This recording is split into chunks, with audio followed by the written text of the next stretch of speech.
Baik, kita mulai. Bismillahirrahmanirrahim. Assalamualaikum warahmatullahi wabarakatuh.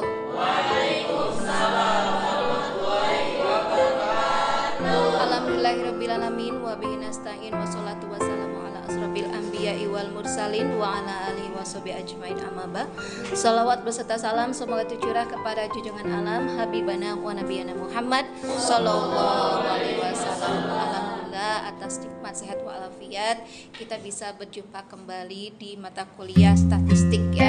Hari ini jadwalnya UAS ya, untuk UAS soal take home dikerjakan 1 minggu ke depan. Sehingga hari ini kita isi kelas dengan materi praktek yang memang belum terselesaikan. Gitu ya teman-teman ya, sepakat ya? Siap praktek statistik hari ini?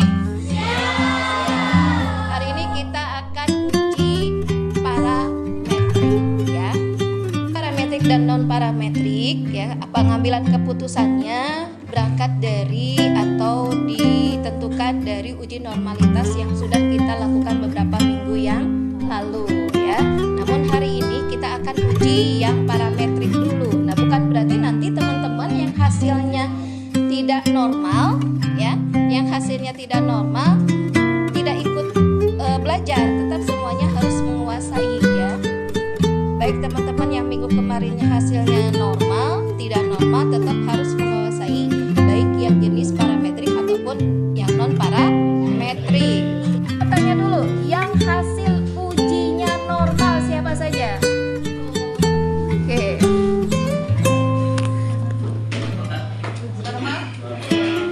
Yang hasil ujinya tidak normal. Oke.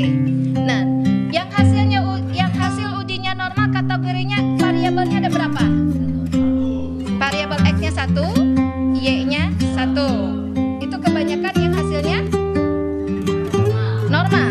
Ada ya, yang hasil ujinya normal, ada yang variabelnya X1 dan Y1 atau hanya 2 variabel saja. Yang variabel X-nya 2 ada yang hasilnya normal? Yang variabel tidak ada. Oke. Yang sekarang variabel hasil ujinya tidak normal, yang hanya ada berapa variabel? Sama. Oke. 1 ya. Yang 2, yang X-nya 2 berarti rata-rata kebanyakan hasilnya tidak normal ya. Oke.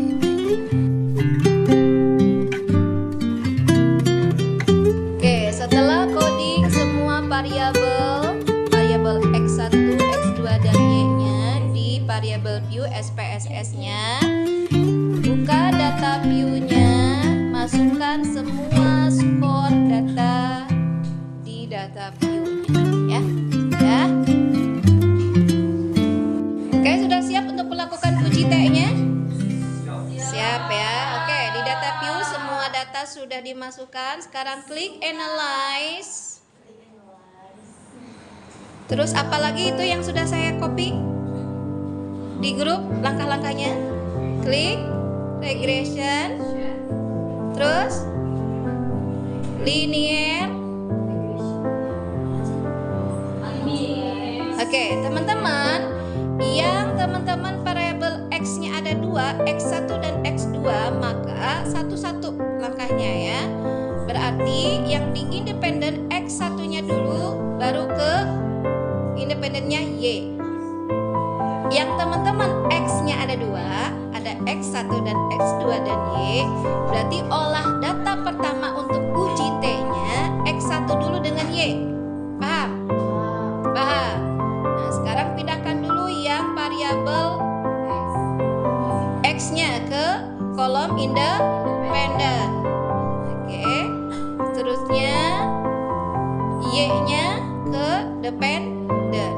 Nah, ini kalau hanya satu variabel X-nya atau S-nya hanya satu saja dan Y. Tapi teman-teman yang X-nya ada 2, X1 dulu baru Y. Setelah itu diolah baru X2 ke Y. Paham nggak? Paham ya? Sudah sampai tahapan ini? Sudah. Kemudian yang lain tidak perlu diklik ya, tinggal klik OK.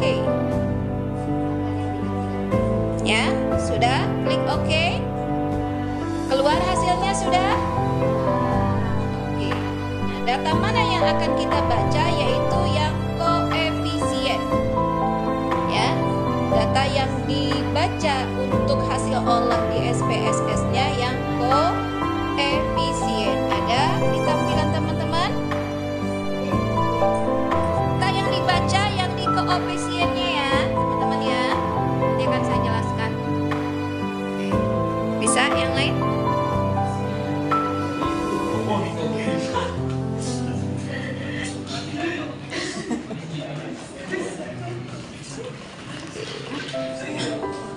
Saya satu apa satu?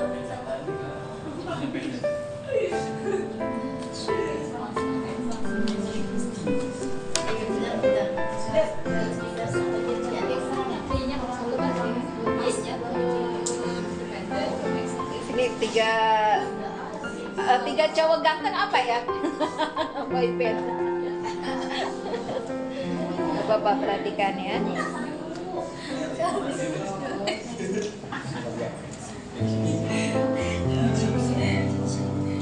Paham ya? Paham, insyaallah. Oke, ajarin temennya yang belum bisa.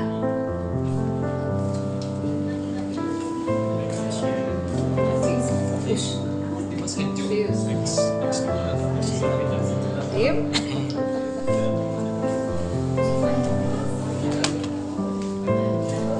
Paham kan? Ini Nopal. Bu. Setelah teman-teman memahami rumus untuk uji T, perhatikan ya. Di penelitian saya untuk T tabelnya 2,051 ya. Nah, sekarang ke T hitungnya. Nah, ini variabel X terhadap Y. Kalau X-nya ada 2 berarti variabel X1 terhadap Y. Baru nanti ditulis lagi variabel X2 terhadap Y gitu ya.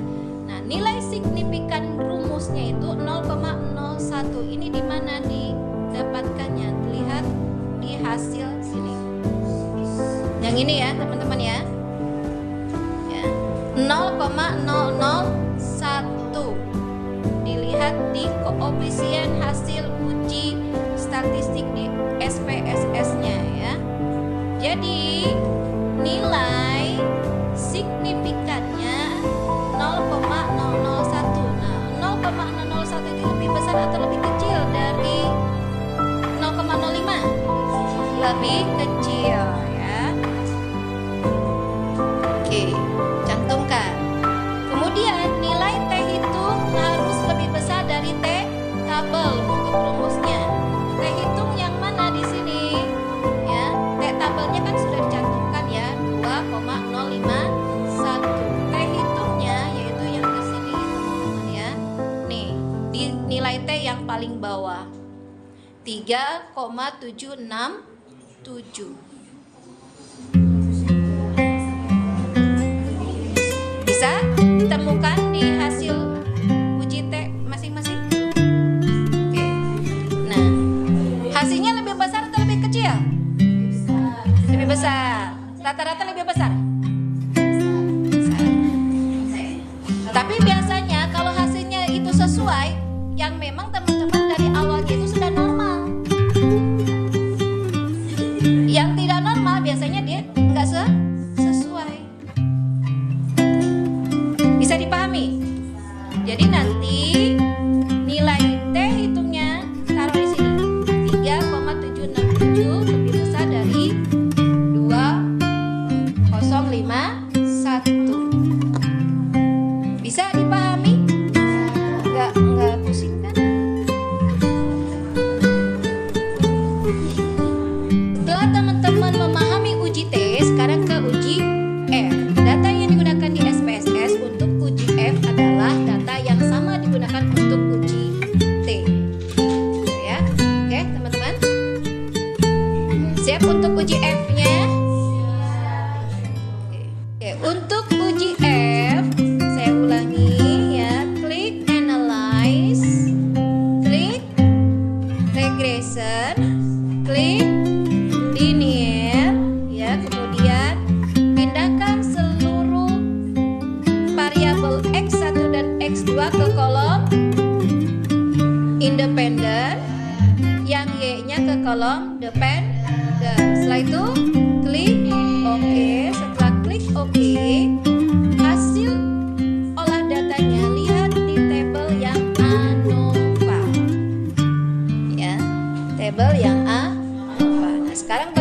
cara baca data dan menginterpretasikannya. Siap?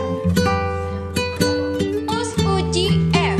Perhatikan ya, X1 dan X2 terhadap Y. Apakah ada pengaruh ataupun ada hubungan antara X1 dan X2 terhadap Y? Rumusnya, nilai signifikannya harus lebih kecil dari 0,05. Nilai F hitungnya harus lebih besar dari F tabel. F hitungnya yang di mana? Yang tadi di ANOVA. F tabelnya yang mana? Yang sudah saya share semalam. Nanti kita tampilkan ya.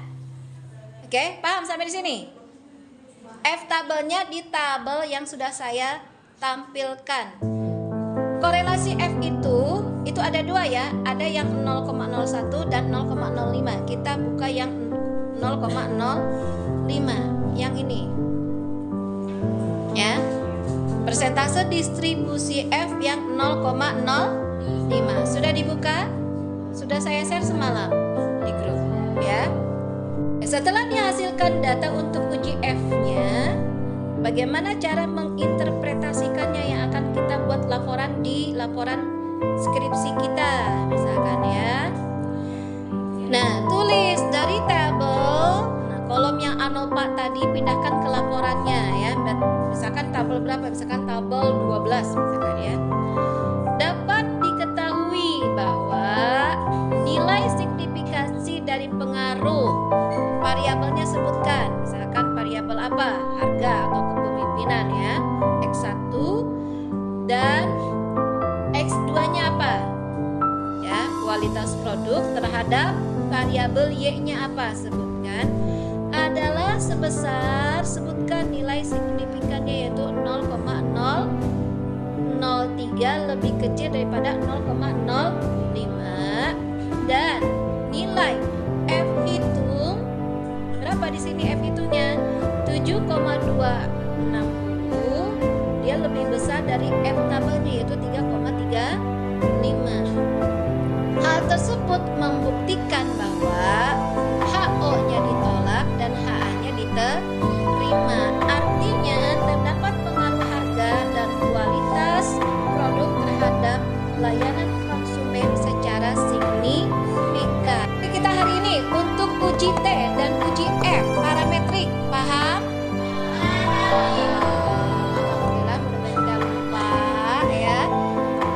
Kita lanjutkan lagi untuk teman-teman yang memang ingin benar-benar menguasai dan belajar statistik meskipun minggu depan sudah tidak lagi masuk perkuliahan ya.